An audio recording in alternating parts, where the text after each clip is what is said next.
دم باش ام نها یک لوان سیرانگه هولی را پایتختن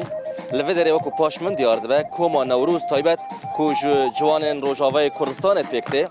وی رنگی مشق و راهنان خو انجام دادن وکو کومک فولکلوری یا روجاوی کردستان کو سال نودی و هاتیه دامزراندن حتی و روجه نفش به نفش بردوام دبه و دخوازن وکو کوما نوروز کوما فولکلوری یا روجاوی کردستان ده همی هلکفت نشتیمانی نتوی دا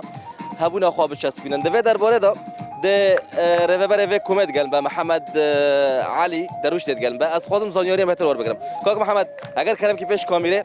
دیار اون ها یک لوان سیرانگه هن هولره نه اون پرورده دبن کوما نوروز اون بری نهاجی بشداری چندین چالاکی بونه اگر بهتر بحث بکی اون حال ودره چت کن کنگی هاتی دام از راندن کوم آرمانجا سرکه بله سرچاوان سپاسم خیراتون ود کن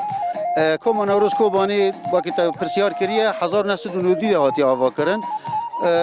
حتی نهاجی هم کار خبر دوام من سر ایشی کار خود مینه ما بس تا ما آرمان جماجی خدمت ملت خدمت فلکلوره کلتور فلکلوری ما اما هات نوی داره وکی بروفایا که چیرکن لجیه کی سرشتیه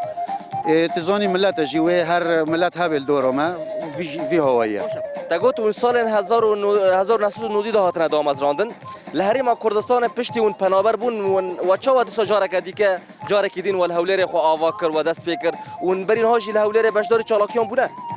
بله ام الهولره ده 2016 دا یکی تقریبا سری ما هاد دیا 2016 دا ما وک